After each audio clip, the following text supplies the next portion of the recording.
Class 10th का जो अपना अम्ल क्षारक एवं लवण है उसका हम सेकंड पार्ट करेंगे। अम्ल एवं क्षारक के विलयन कितने प्रबल होते हैं, उनकी प्रबलता के बारे में हम पढ़ेंगे। इससे पहले का जो भी था वो हम पढ़ चुके हैं, अब हम आगे का पढ़ेंगे। ठीक है, चलिए अब स्टार्ट करते हैं। तो सबसे पहले क्या है, अम्ल एवं क्षारक के विलयन कितने प्रबल होते हैं ये हमें कैसे पता चलेगा।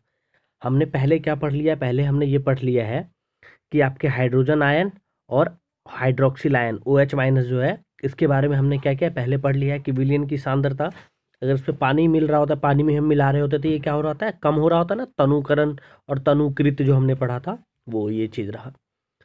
उसके बाद हमें कैसे पता चलेगा कि ये कितना प्रबल है या कितना दुर्बल है। प्रबल मतलब कितना स्ट्रांग, मतलब कितना ज़्यादा एसिडिक है वो या कितना ज़्यादा बेसिक है। ठीक है, तो उसके बाद अगर आप देखिएगा तो इसके लिए एक हमारा क्या है, सार्वत्रिक सूचक बनाया गया, जो कि आपके मतलब करता क्या है, ये बताता है कि ये अम्ल है या क्षारक है। और इसमें ना अलग अलग रंग है, जो आपके पीएच स्केल है ना, उसमें क्या है, अलग अलग कलर है ना, अलग अलग अम्ल अम्ल के मतलब जितने प्रबलता हो रहा है उधर कलर चेंज होता जाता है, या जितना क्षारीय होता जाता है उधर भी कलर ज़्यादा चेंज होता जाता रहता है, तो वो है। तो इसी चीज़ को मापने के लिए क्या बना है, एक स्केल विकसित किया गया, जिसको हम क्या कहते हैं, पीएच स्केल कहते हैं और पीएच सूचक कहते हैं। जहाँ पे पी क्या है, सूचक है एक पुष्पांश, और उसके बाद क्या है कि जर्मन शब्द है जिसका अर्थ होता है शक्ति, पावर, शक्ति। पीएच के सामान्यतः कहाँ से कहाँ तक है, 0 से लेके 17 तक है ना। अब देखिए यहाँ पर क्या है, मतलब 0 से 14 तक अपना स्केल है। यहाँ पे 0 से 14 के स्केल में क्या है, अब पीएच हमें कैसे पता चलता है कि अम्लीय है या क्षारकीय है। देखिए अगर 0 से 7 के बीच में है, मतलब अगर 7 से कम होता जा रहा है, जैसे 7, 6, 5, 4, 3, 2, 1, तो वो उतना ज़्यादा क्या होता जा रहा है, अम्लीय होता जा रहा है, उतना ज़्यादा वो एसिडिक है। ठीक, अगर वही 7 से ऊपर जा रहा होता है, 8, 9, 10, 11, 12, 13, 14, तो वो क्या कहलाता है, अपना क्षारकीय कहलाता है। तो अगर 7 से कम होता जा रहा है तो ज़्यादा अम्लीय होता जा रहा है, अगर 7 से ज़्यादा होता जा रहा है तो क्या हो रहा है, वो ज़्यादा क्षारकीय होता जा रहा है।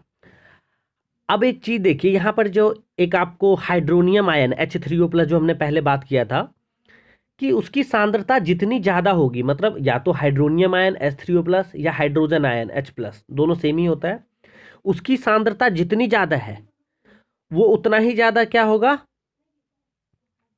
अम्लीय होता है आपका, और उसका पीएच क्या है, उतना ही कम होता है। तो यहाँ पर रहा क्या कि अगर हाइड्रोजन आयन या हाइड्रोनियम आयन ज़्यादा है तो इसका मतलब क्या है, वो ज़्यादा अम्लीय है, और पीएच क्या है, कम है। पीएच कम का मतलब क्या हुआ कि 7 से कम होता गया ना, तो वो ज़्यादा अम्लीय हो गया। ठीक है, अगर वही 7 है तो 7 होने पे अपना क्या होता है, उदासीन होता है ना, ना वो एसिडिक होता है, ना वो बेसिक होता है, मतलब ना अम्लीय होता है, ना वो क्षारकीय होता है।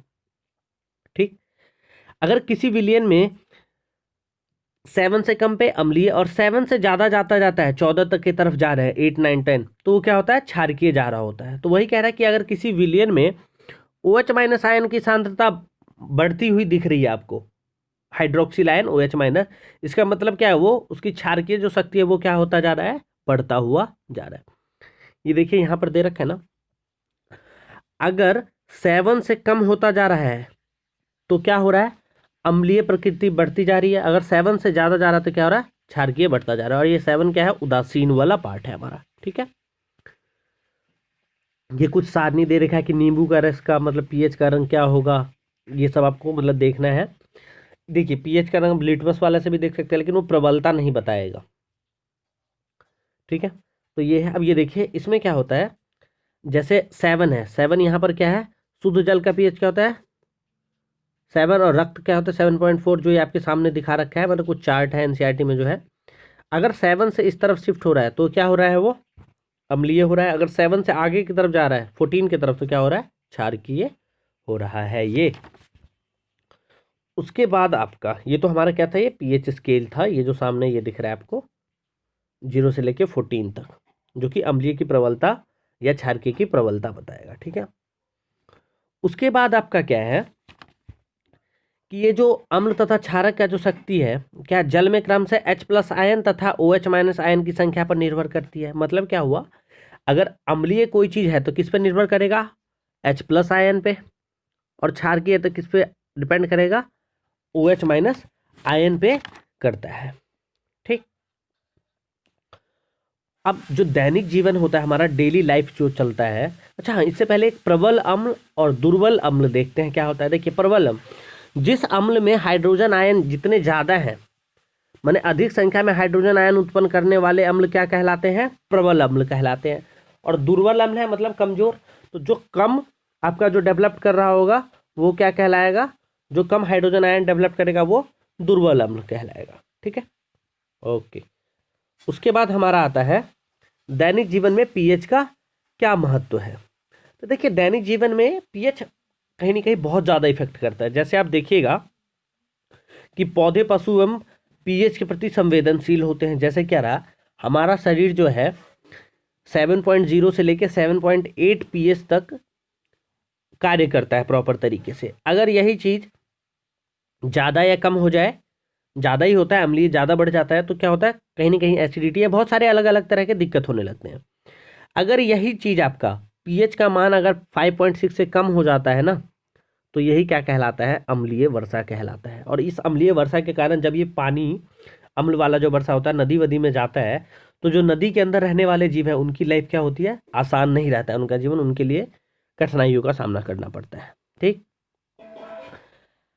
आपके बगीचे के मिट्टी का पीएच क्या है। देखिए, इसमें भी क्या करते हैं, मिट्टी हम लेते हैं और उसका हम टेस्ट करते हैं कि देखते हैं कि इसका पीएच क्या है।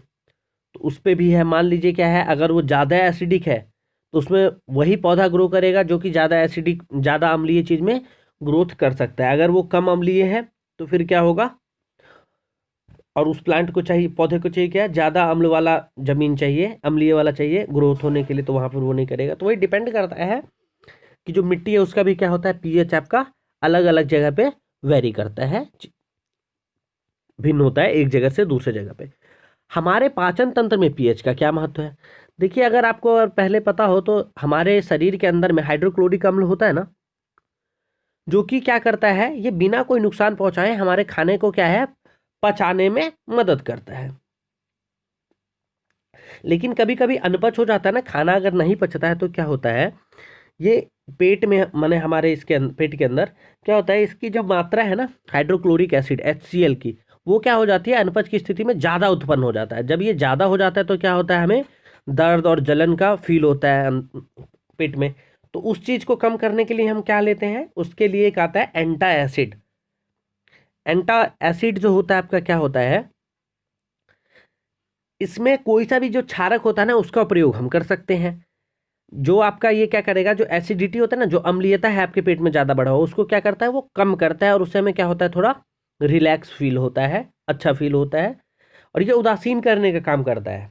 कोई भी जो क्षारकीय चीज़ हम लेंगे ना, जो हमारे पेट में ज़्यादा अम्लीय के कारण दर्द या कुछ अनुभव हो रहा था, वो क्या करता है, उसको न्यूट्रलाइज करता है, उदासीन करता है। ये एंटा एसिड के पेपर में सीधा पूछ देते हैं कि एंटा एसिड होता क्या है। एंटा एसिड का एग्जाम्पल पूछ सकते हैं। अच्छा, एंटा एसिड का आपका एग्जाम्पल क्या होता है, magnesium hydroxide, milk of magnesia जो कहते हैं, जैसे दुर्बल क्षारक का प्रयोग भी किया जाता है। तो ये क्या है, आपका एक एंटा एसिड है। ओके, उसके बाद आपका पीएच परिवर्तन में दंत क्षय। अब जिस पीएच के कारण ही दांतों का भी क्षय होना लगता है, ये टूटना या पतला होना या कमजोर होना, ये वाला चीज़ जो होता है। देखिए, ये होता कैसे है, पीएच, जब हमारे पीएच का मान 5.5 से कम होने पर दांत क्या होता है, क्षय प्रारंभ हो जाता है, मतलब उसका नुकसान होना स्टार्ट हो जाता है। दांतों का दंतोलक कैल्शियम हाइड्रोक्सीएपेटाइट का बना हुआ होता है। तो होता क्या है, जिस ये मेनली किस चीज़ का होता है, कैल्शियम फॉस्फेट का क्रिस्टलीय रूप से बना होता है, जो कि होता क्या है आपका, यहाँ पर ना ये जल में नहीं घुलता है। लेकिन जब मुंह का पीएच अगर 5.5 से कम हो जाता है, ये कैल्शियम फॉस्फेट का दांत बना होता है, लेकिन जल में तो कुछ नहीं होगा, लेकिन जब पीएच 5.5 से कम हो जाता है तो ये पर क्या होता है, ये संक्षारित हो जाता है। जो मुंह में हमारे उपस्थित बैक्टीरिया होते हैं, जो सूक्ष्म जीव होते हैं, वो क्या करते हैं, भोजन के पश्चात मुंह में जो बच गए रहते हैं ना छोटे मोटे पार्ट, जो भी मुंह में हम खाने के बाद दांत में या कहीं पे फंस गया होता है सगड़ा, उसको क्या करता है, उसको ना ब्रेक डाउन करके अम्ल उत्पन्न करता है। जब ये अम्ल उत्पन्न करता है तो क्या होता है, जैसे पीएच 5.5 से कम हुआ तो हमारा क्या होता है, दंत क्षय स्टार्ट हो जाता है। तो इसको बचाने के लिए आप क्या कर सकते हैं, 2 बार ब्रश कर सकते हैं, खाने के बाद अच्छे से ना कुल्ला कर सकते हैं, मुंह साफ कर सकते हैं, ताकि क्या हो, हमारे मुंह के अंदर कुछ भी ऐसा ना बचा रहे कि जिससे क्या हो, वो पीएच जो सूक्ष्म जीव है पीएच वहाँ पे बढ़ाए मुंह के अंदर। या क्षारकीय दंत मंजन जो आता है उसका प्रयोग हम कर सकते हैं, क्योंकि वो क्या करेगा, उदासीन कर देगा ना जो अम्लीय था हमारे मुंह के अंदर में, एसिडिटी बढ़ रहा था, उसको क्या करेगा, उदासीन कर देगा, और दंत क्षय को हम क्या कर सकते हैं, रोक सकते हैं।